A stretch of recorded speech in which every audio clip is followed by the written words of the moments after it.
Assalamualaikum warahmatullahi wabarakatuh. Bismillahirrahmanirrahim.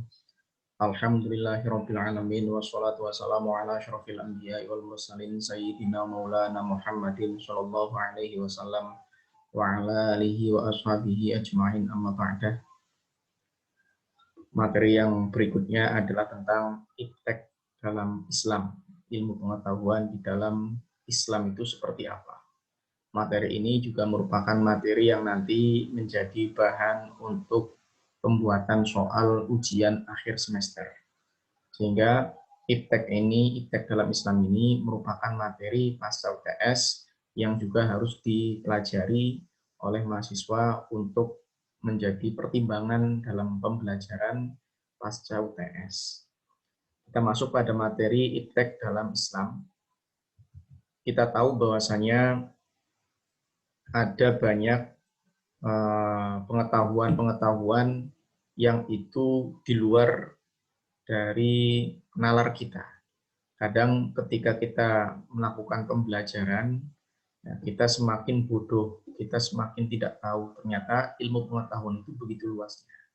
Itulah yang kemudian kita dari situ, ya, dengan belajar itu, kita akan mengenal bagaimana Allah memiliki kekuasaan yang luar biasa. Sebagaimana menjadi dasar iptek dalam Islam, Iqra bismi rabbikal ladzi khalaq.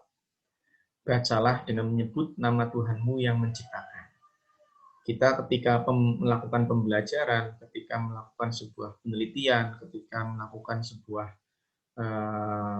penalaran pengetahuan, maka tanpa ada penyebutan nama Tuhan itu pasti kita akan merasa sombong dan tidak bisa mengambil hikmah dari apa yang kita pelajari itu. Tetapi dengan cara kita meneliti, kita melakukan observasi terhadap apa yang kita pelajari dengan menyebutkan nama Allah, maka tentunya kita akan merasa bahwa kita ini bukan siapa-siapa. Allah Maha Luas, Allah Maha Agung, Allah Maha Kuasa, dan ilmunya Allah sangat luar biasa.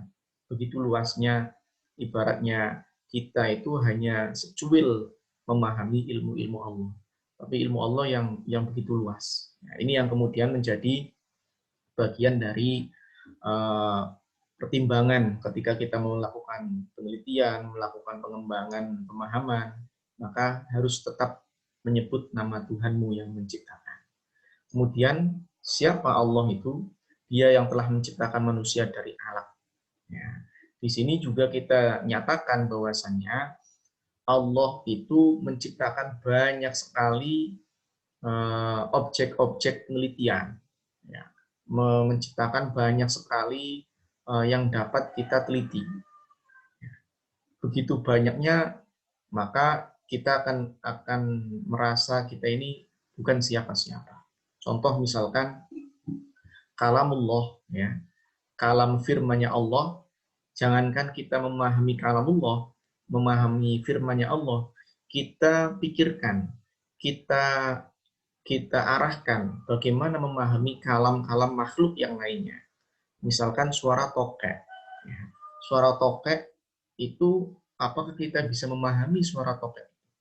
Kalau kita meneliti bagaimana kemudian suara tokek itu mengandung arti seperti ini, itu berarti kita melakukan kajian penelitian yang di situ kita akan mendapatkan bagaimana kebesaran Allah menciptakan makhluk yang luar biasa.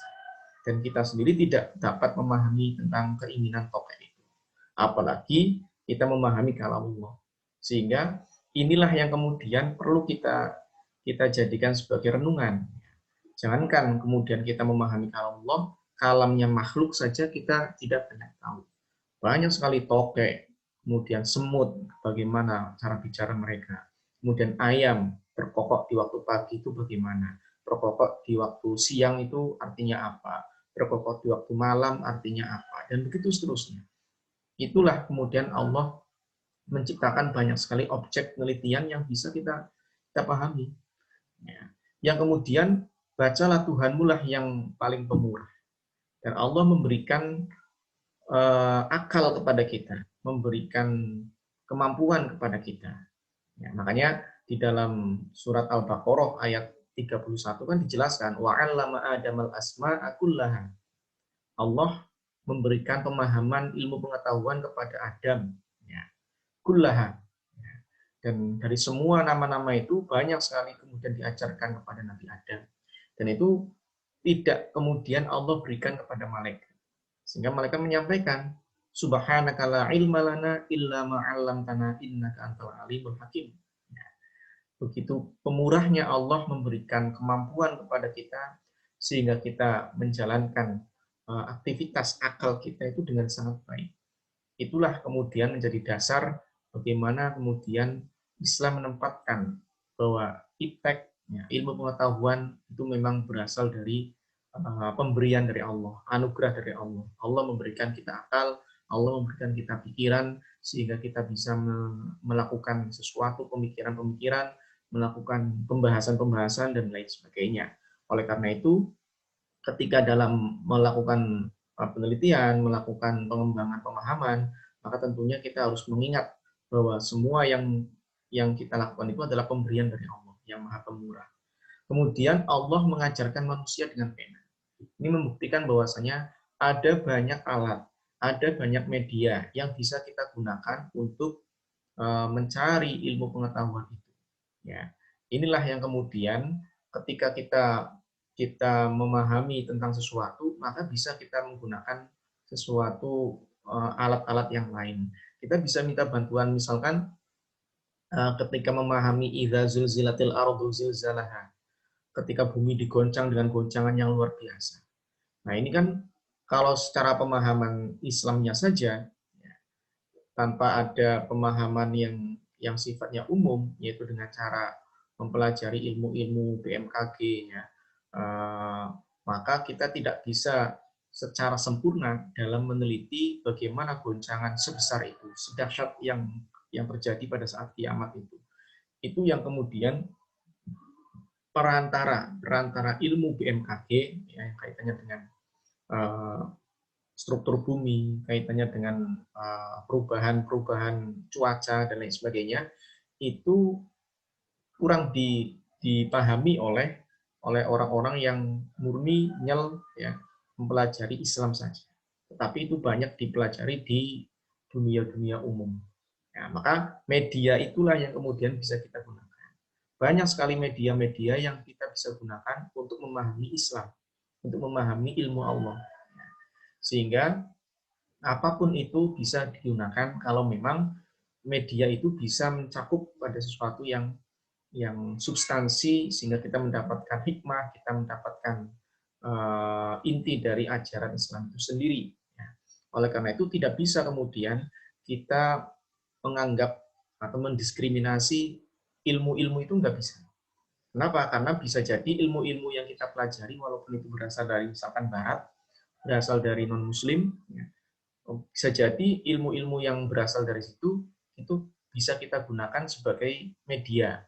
Kita bisa jadikan sebagai perantara untuk kemudian justru mengembangkan, justru memperdalam, dan menemukan hikmah yang lebih cepat dibandingkan kita tidak menggunakan dengan ilmu itu. Misalkan filsafat, ya tidak sembarangan kemudian mengharamkan filsafat, mengharamkan apa itu. Itu kenapa? Karena bisa jadi ilmu-ilmu itu malah justru bisa menjadi bagian dari media kita untuk kemudian mengembangkan lebih jauh kaitannya dengan ajaran-ajaran Islam. Kemudian Allah atau Dia mengajarkan kepada manusia apa yang belum diketahuinya.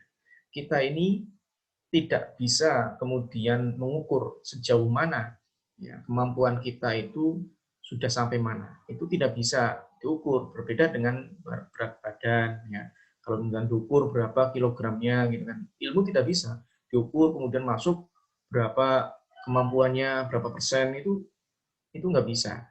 Oleh karena itu banyak sekali apa yang tidak kita ketahui. Dan Allah memberikan pengajaran kepada manusia. Di antaranya Allah melalui kalamullah, melalui para nabi, memberikan beberapa konsep-konsep dasar yang bisa dikembangkan oleh manusia itu sendiri kaitannya dengan ilmu atau iptek itu sendiri. Ya. Mungkin ketika Isra Mi'raj, Allah kemudian menggambarkan bahwa Kanjeng Nabi melakukan perjalanan dari Masjidil Haram ke Masjidil Aqsa ditempuh dalam hanya 1 hari, semalam saja. Ya, mungkin pemikiran pada saat itu ya, tidak ada kendaraan yang hebat seperti itu. Tapi kalau kemudian Isra itu diletakkan pada dunia sekarang, maka itu tidak heran karena Masjidil Haram yang ada di Makkah, kemudian Masjidil Aqsa yang ada di Palestina, ya yang kemudian kalau dilakukan dalam perjalanan menggunakan pesawat terbang superjet misalkan gitu ya, maka itu bisa ditempuh bahkan dalam satu malam itu bisa bolak-balik 3 kali. Ya, ini adalah merupakan ilmu pengetahuan dan teknologi yang Allah sudah membicarakan itu jauh-jauh sebelumnya. Nah, ini menunjukkan bahwasanya Allah mengajarkan apa yang belum kita ketahui. Mungkin kita belum sadar kaitannya dengan pengetahuan itu. Tapi suatu saat masa depan ya, itu akan menjadi sebuah keniscayaan ya. Sehingga tidak bisa kemudian pengetahuan itu kita nafikan. Apapun yang merupakan sebuah, makanya fikih sendiri itu kan mengada-ada ya. Permasalahan kadang dibuat itu mengada-ada. Awalnya mungkin objeknya tidak ada, tapi dibikin-bikin. Kalau misalkan seperti ini, seperti ini, seperti ini, seperti ini, seperti ini, dan itu bisa ya, terjadi. Bagaimana konsep penalaran hukum Islam kaitannya dengan masalah seperti ini. Nah, masalahnya kan belum terjadi, tapi suatu saat kalau misalkan terjadi, jangan sampai kemudian kaget dan lain sebagainya. Karena apa yang kita ketahui itu sangat minim, sementara objek terus ada, ya, sehingga disitulah kemudian kita merenung kembali bahwa Allah telah memberikan pengajaran kepada kita melalui banyak sekali media, bisa juga dengan menggunakan media-media yang sifatnya itu langsung dari teks, ya, atau juga dari alam semesta, atau juga dari diri kita sendiri. Itu yang kemudian menjadi dasar ilmu pengetahuan di dalam Islam. Kemudian juga ada yang disampaikan di dalam ayat Al-Quran, surat Al-Mujadalah, ya, ayat 11, juga disebutkan bahwa ini keuntungan dari orang yang memiliki pengetahuan, tidak hanya beriman, tetapi dia juga memperdalam ilmu pengetahuan, maka akan diberikan derajat yang tinggi. Ya, kita bisa saksikan ya, para ulama itu tidak hanya keimanannya yang kuat, tetapi ilmu pengetahuannya kuat. Tidak ada yang kemudian sebut ulama kok hanya sekedar dia ahli ibadah, ya, hanya sekedar dia itu sholatnya rajin, hanya sekedar dia itu bacaan Qur'annya bagus, ya. Itu bukan ulama. Ulama itu lengkap ketika keimanan dan juga ilmu pengetahuannya itu mencapai tingkat yang standar sebagai ulama. Sehingga disinilah kemudian ulama itu akan mendapatkan pengangkatan derajat, ya, baik di sisi Allah maupun di sisi manusia. Ya. Ada derajat yang kemudian bisa didapatkan oleh para ulama itu. Ya. Sehingga sekali lagi, ulama adalah orang-orang yang beriman dan orang-orang yang memiliki pengetahuan yang luas. Ya. Sehingga tidak bisa dikatakan ulama kalau dia hanya sekedar ahli ibadah, dia hanya sekedar ahli dalam sholat malam, misalkan gitu, ahli dalam bacaan Quran dan lain sebagainya tanpa memahami ilmu yang ada di dalam kaitannya dengan kajian-kajian tentang Al-Quran dan lain sebagainya, maka itu dia tidak dikatakan ulama. Karena harus ada sisi bahwa alladzina utul ilm, bahwa orang-orang itu tidak hanya kemudian beriman pada Allah, tapi juga diberikan ilmu pengetahuan. Dan ilmu pengetahuan itu tidak kemudian langsung jadi, ya, melalui tahapan-tahapan, melalui pembelajaran-pembelajaran, melalui pelatihan-pelatihan, dan lain sebagainya yang kemudian memiliki batasan-batasan atau waktu-waktu yang cukup lama. Ya. Kita bisa cek ya, ulama-ulama yang luar biasa itu mereka pasti yang mengalami pembelajaran kaitannya dengan kemampuannya itu melalui tahapan yang lama, ya, tidak kemudian cepat, ya, kemudian siap saji itu nggak bisa, atau lahir langsung pinter nggak bisa. Maka melalui berbagai macam tahapan-tahapan yang harus dilalui. Kemudian ciri orang yang berilmu, ya. Di sini dalam ayat surat Fatir, ya, ayat ke-28, saya ambil tengahnya saja, innama yakhsyallaha min ibadil ulama. Awalnya kan wa minan nasi wad dawabi wal an'ami mukhtalifun alwanuhu kadzalik. Di antara manusia, binatang-binatang melata, binatang-binatang ternak, ada yang bermacam-macam warnanya. Sesungguhnya yang takut kepada Allah hanyalah para ulama. Ya, innama yakhsyallaha min ibadil ulama. Dari sekian banyak hamba-hamba Allah, hanya para ulama yang takut kepada Allah. Siapa mereka? Ulama itu harus memiliki pemikiran, harus memiliki akal. Maka dari sini otomatis manusia menempatkan diri posisi sebagai ulama. Tetapi tidak semua manusia akan menjadi ulama.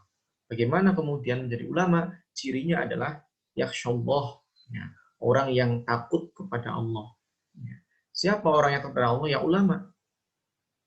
Maka kita, agar supaya kita takut kepada Allah, kita harus menjadi ulama. Harus menjadi ulama, orang-orang yang beriman kepada Allah dan senantiasa mempelajari ilmu pengetahuan. Tidak kemudian semata-mata hanya beribadah saja tanpa ilmu pengetahuan, tidak bisa. Maka harus belajar. Makanya kemudian di dalam hadis bahwa belajar itu thalabul ilmi fardhatun. Ya, mencari ilmu itu fardu, sangat wajib bagi siapa saja. Ala kulli muslimin wa muslimat. Bahkan sampai kemudian ditambahkan minal mahdi ilal lahad, ya. Mulai dari waktu kecil, mulai lahir sampai kemudian mati, ya. Selama masih punya nyawa, maka belajar itu menjadi sesuatu yang wajib. Ya, menambah ilmu dari hari ke hari itu menjadi sesuatu yang wajib. Untuk apa? Untuk senantiasa kita mendapatkan rasa, mendapatkan sikap, mendapatkan kemudian jati diri bahwa kita adalah makhluk yang senantiasa yakhsyallah. Ya. Kalau tidak yakhsyallah, orang itu akan serampangan, ya. Tidak mau beribadah, tidak mau menjalankan kewajiban, malah justru melakukan sesuatu yang dilarang. Ya. Itu karena apa? Karena dampak dari yakhsyallah. Ya, tidak yakhsyallahnya itu di situ. Ya, maka mudah sekali untuk melakukan perbuatan-perbuatan yang melanggar. Disitulah maka para ulama akan mengontrol semua, ya, perbuatan-perbuatan agar kemudian tidak melanggar. Kenapa? Karena ya Allah. Nah, itu yang kemudian dimiliki oleh orang yang berilmu. Kemudian kalau kita klasifikasikan, ilmu pengetahuan itu ada yang ilmu-ilmu yang dikembangkan akal manusia terkait dengan nilai-nilai yang Allah turunkan baik dalam Al-Quran maupun hadis. Kita tahu bahwa Al-Quran dan hadis itu terkadang pemahaman atau teks yang disampaikan itu terlalu global, terlalu umum, ya, terlalu tidak spesifik, ya, sehingga membutuhkan sesuatu yang penafsiran yang sifatnya itu spesifik. Bisa jadi penafsiran-penafsiran itu antar daerah bisa jadi berbeda. Ya. Antara yang di Indonesia dengan yang di Amerika bisa jadi berbeda, walaupun satu ayat. Ya. Perbedaan pendapat para ulama kaitannya dengan memahami ayat Al-Quran juga terjadi. Ya. Bagaimana para ulama, misalkan mazhab dalam fikih, memahami bagaimana wudhu itu dilakukan, ada yang tanpa niat, ada yang harus dengan niat, ada yang tanpa tartib, ada yang harus dengan tartib, ya, berurutan. Itu semua adalah merupakan pengembangan-pengembangan akal manusia terkait dengan nilai-nilai yang Allah turunkan baik dalam Al-Quran maupun hadis. Allah menggambarkan dalam Al-Quran, kemudian disambung dengan Nabi menggambarkan dalam sebuah hadis, ya, yang kemudian dari situ perlu dikembangkan oleh akal, perlu dikembangkan oleh ijtihad, oleh akal para ulama untuk kemudian mengkonsep yang lebih praktis. Ya. Ibaratnya undang-undang, maka akan membutuhkan turunan, membutuhkan keputusan-keputusan menteri, membutuhkan PP, ya. Karena undang-undangnya saja kalau kemudian dilaksanakan itu sangat umum sekali, sangat global. Maka perlu ada juknis atau bujuklak, ya, petunjuk teknis dan petunjuk pelaksanaan dari undang-undang itu melalui PP, melalui peraturan pemerintah, melalui perpres, ya. melalui keputusan menteri, melalui perda dan lain sebagainya. Ini yang kemudian kita bisa gambarkan bagaimana Al-Quran, hadis, kemudian dikembangkan oleh akal manusia. Kemudian ada juga ilmu-ilmu yang dikembangkan akal manusia karena interaksinya dengan alam dan pengamalan mengamati alam. Ya. Kalau kita kembangkan, nah ini biasanya ilmu-ilmu umum ini. Biasanya ilmu-ilmu umum itu memang pengembangannya itu lebih banyak kepada pengamalan atau interaksinya dengan alam.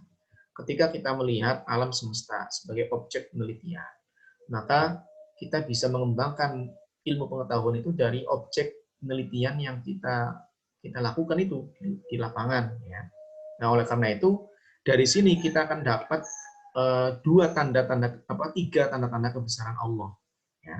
Yang pertama, tanda-tanda kebesaran Allah itu kan dalam ayat Al-Quran sering disampaikan dalam bentuk hanya bisa dinalar atau dilakukan penelitian oleh orang-orang yang memiliki akal. Misalkan la ayatil ulil absor, la ayatil ulil albab, la ayatil qaumi ya'lamun, la ayatil qaumi yatafakkarun, la ayatil qaumi yatadzakkarun. Nah, itu semuanya itu selalu disandarkan kepada orang-orang yang bisa memiliki nalar. Kenapa? Karena kalau ketika tanda-tanda kebesaran Allah itu dipahami oleh orang awam, ya biasa-biasa saja. Tetapi kalau kemudian orang yang bernalar, orang yang penasaran dengan pengetahuan alam semesta, ya, pengetahuan objek penelitian, maka dia akan kembangkan. Maka dari situlah dikembangkan yang pada akhirnya dia akan menemukan sejauh mana tanda-tanda kebesaran Allah itu di sisi dia. Ya. Oleh karena itu, ada tiga tanda-tanda kebesaran Allah, ayat-ayat Allah, ada ayat nafsiyah. Ayat nafsiyah itu bisa kita cek dari apa yang ada dalam tubuh kita. Kenapa mata kita dua? Kenapa mata kita kok di depan? Kenapa nggak di samping kayak ayam? Ya, soal itu. Kemudian kenapa telinga itu dua? Ya, di samping kanan, samping kiri. Kenapa nggak di atas saja posisinya? Kenapa mulut? Ya, seperti itu bentuknya. Kenapa hidung lubangnya dua? Kenapa tidak satu saja? Ya. Kenapa juga arahnya ke bawah? Coba kalau misalkan hidung arahnya lubangnya ke atas, nah gitu kan. Dan begitu seterusnya. Itu kita kembangkan, kita teliti. Ya, bahkan dokter-dokter penyakit dalam ya, itu padahal perut kita ini kan tidak luas ya, tidak seluas semesta alam. Ya. Perut kita ya, walaupun itu orang gendut ya berapa inilah, berapa lingkaran diameternya itu kan berapa senti gitu kan. Atau hanya memuat berapa lah. Tetapi para dokter yang ahli penyakit dalam itu belajar sampai kapanpun kaitannya dengan organ dalam manusia itu tidak akan pernah selesai. Terus ada pengembangan. Padahal tubuh kita ini adalah sangat kecil ya. Tubuh kita dalam perut kita ini, dalam tubuh kita ini sangat ruang lingkupnya tidak luas. Tetapi pengembangan keilmuannya itu sangat luas. Itu sampai sekarang tidak akan pernah selesai ya pengembangan kaitannya dengan ilmu-ilmu tentang penyakit dalam dan lain sebagainya. Apalagi itu lebih luas lagi. Oleh karena itu dari pemahaman kita kaitannya dengan diri kita, ya, ayat-ayat tanda-tanda kebesaran kita yang ada pada diri kita, maka kita bisa kemudian menjelaskan bagaimana kekuasaan Allah yang ada pada diri kita saja.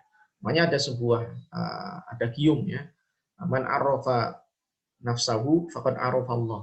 Barang siapa mengenal dirinya, maka dia akan bisa mengenal Tuhannya. Kita mengenal diri kita, mulai dari fisik kita, mulai dari apa yang ada dalam diri kita, di hati kita, pikiran kita, dan lain sebagainya. Maka faqad arafallah. Itu adalah tanda-tanda kebesaran yang sifatnya ayat-ayat nafsiyah. Ya. Kemudian ada juga yang kemudian tanda-tanda kebesaran atau ayat-ayat yang berasal dari kauliyah, dari teks, baik itu Quran maupun hadis.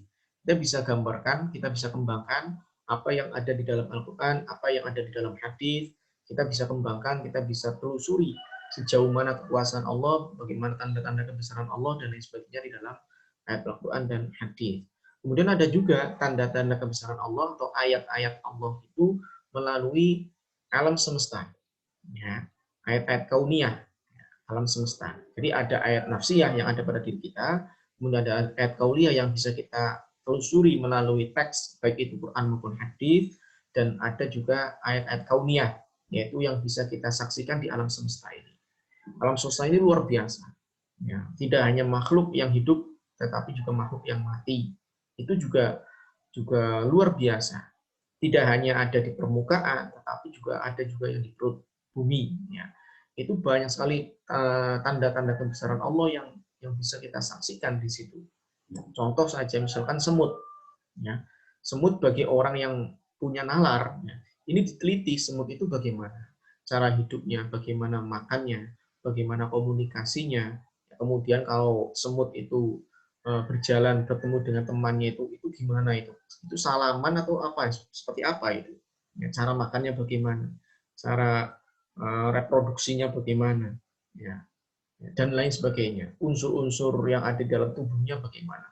Itu kalau kita kembangkan ilmu pengetahuan itu sangat luar biasa. Itu baru semutnya, belum hewan-hewan yang lain, belum beberapa permukaan bumi yang lain, belum lautan dan lain sebagainya. Ini merupakan objek penelitian yang sangat luas, ya, ayat-ayat kauniyah yang bisa kita saksikan di alam semesta ini, yang itu merupakan tanda-tanda kebesaran Allah. Ya, dan disitulah kita dipersilakan untuk memahami dan meneliti tanda-tanda kebesaran Allah itu melalui ilmu pengetahuan dan teknologi. Nah, manusia kemudian diarahkan untuk bisa mengembangkan ilmu pengetahuan dan teknologi itu. Dan itu didukung oleh Islam, ya. Selama sesuatu itu bermanfaat. Islam itu hanya dua sisi, yaitu jalbul masolih dan darul mafasid. Segala sesuatu yang bisa menarik kemanfaatan dan menolak maldorot, maka itu adalah sisi Islam, sisi syariat. Sehingga ilmu pengetahuan itu ya bisa dikembangkan kalau itu memang bermanfaat dan bisa menolak maldorot, maka itu adalah merupakan sesuatu yang sangat luar biasa. Ini yang kemudian menjadi, nah, misalkan ATM, ya, mesin ATM. Ini kan teknologi yang luar biasa kaitannya dengan keuangan. Ya. Kalau misalkan kita memaksa tidak pakai ATM, ya, coba bayangkan orang berangkat kemana dengan membawa banyak uang. Ini kan akan mendatangkan banyak bahaya, ya. Bisa jadi diintai oleh pencuri, oleh perampok dan lain sebagainya. Itu sangat bahaya sekali. Sehingga dengan ada ATM, kita tidak perlu membawa banyak uang, cukup dengan kartu saja itu sudah kita bisa membawa banyak uang di situ di dalamnya. Ini adalah merupakan iptek, ya, ilmu pengetahuan dan teknologi yang kemudian dari situ kita bisa mendapatkan kemanfaatan dan menolak maldorot adanya perampok, adanya pencurian. Maka pemakai ATM kaitannya dengan keuangan itu merupakan perintah agama. Ya, karena sisi syariat, sisi agama Islam adalah menarik segala macam kemaslahatan dan menolak segala macam kemaburukan. Kemudian selanjutnya perintah menuntut ilmu. Ya, perintah menuntut ilmu di sini dijelaskan bahwasanya wama arsalnaka min qablika illa rijalan nuhi ilaihi fas'alu ahla dzikri in kuntum la ta'lamun. Ya. Bertanya itu kepada ahli dzikri. Ahli dzikri ini adalah ahli ilmu.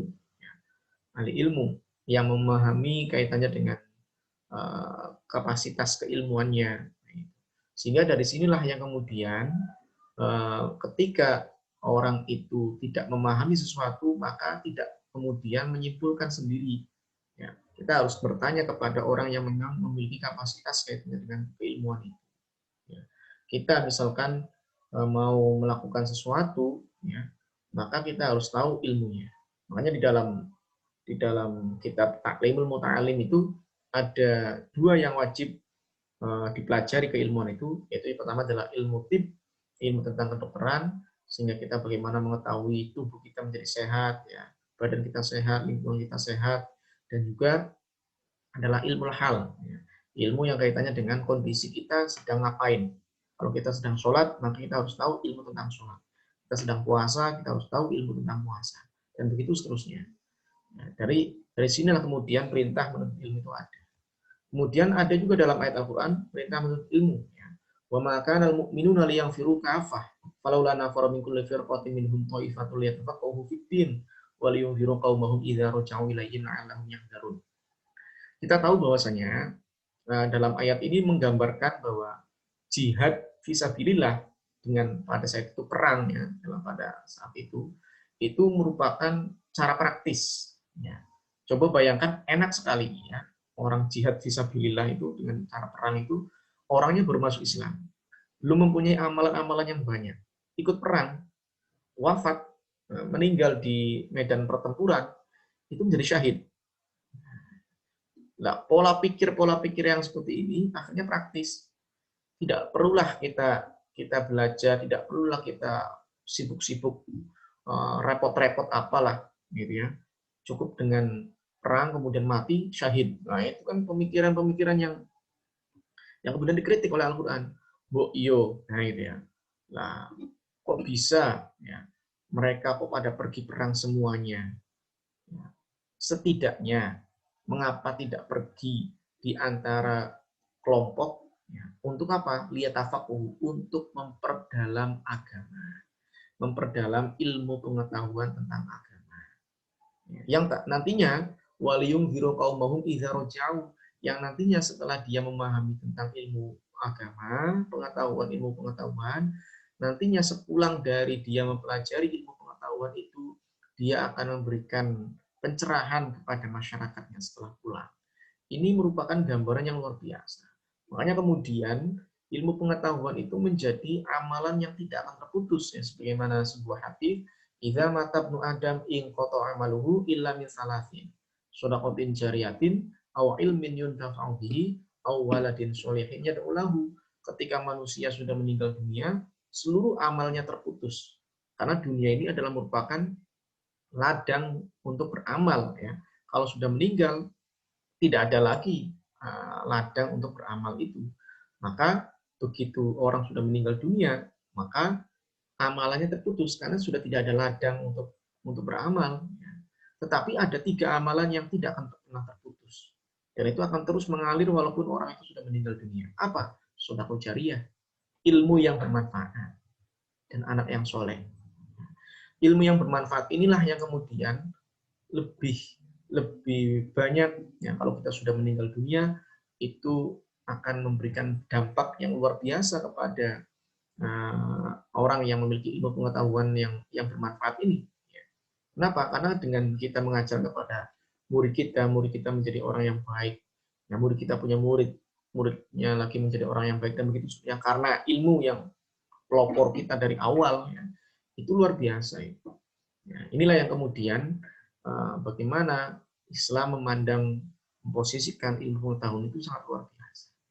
Jadi mengkritik ya orang-orang yang punya pemahaman yang sangat dangkal kaitannya dengan sudahlah tidak perlu banyak repot di agama ini, cukup dengan membela Islam, kemudian bertempur, jihad di medan pertempuran mati syahid. Nah, ini cara-cara yang praktis tetapi tidak baik. Lebih baik malah lebih manfaat adalah ilmu pengetahuan.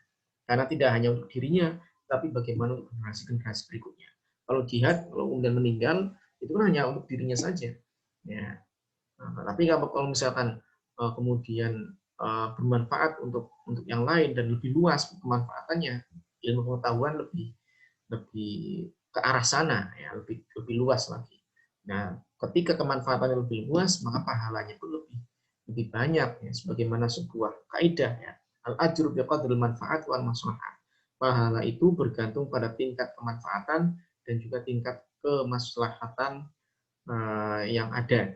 Ya, jadi ketika kadar kemanfaatan dan kemaslahatan itu semakin luas, maka pahalanya itu semakin besar.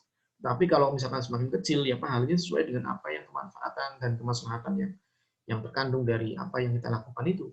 Ya. Kemudian selanjutnya, hubungan iptek dengan hukum Islam. Apakah penting hukum Islam kemudian terpengaruh oleh iptek? Ada banyak manfaat yang bisa kita tarik ya di sini. Dan hubungannya itu bisa saling membutuhkan ya. bisa saling mendukung. Misalkan iptek dijadikan sarana penting dalam pelaksanaan hukum Islam.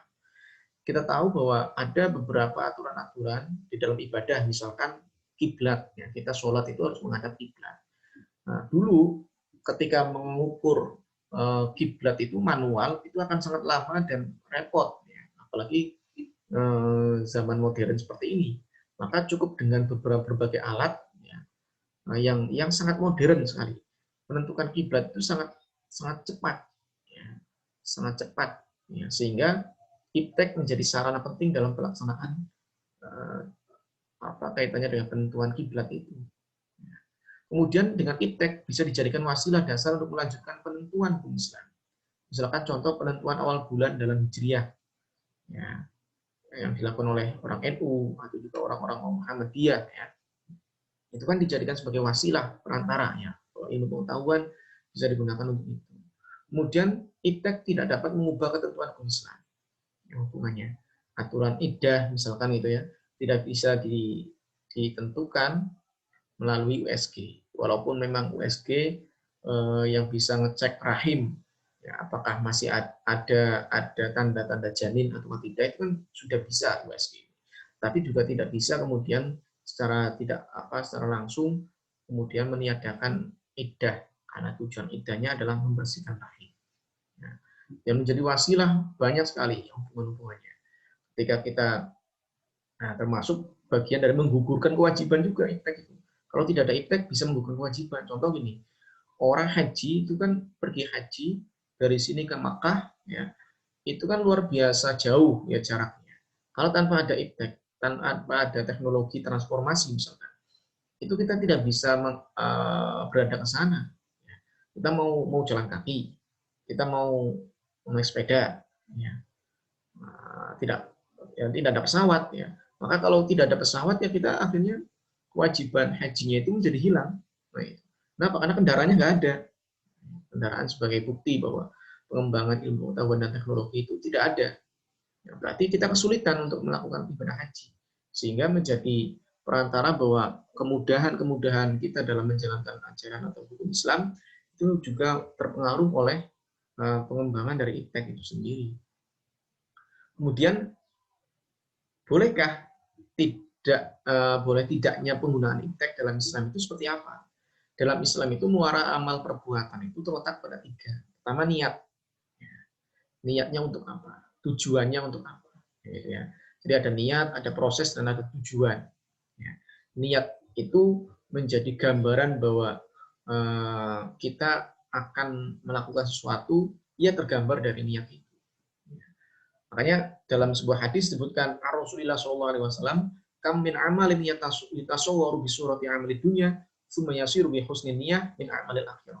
Wa kam min amalin yatasawwaru bi surati amalil akhirah, tsumma yasiru min amalid dunya bi su'in niyah.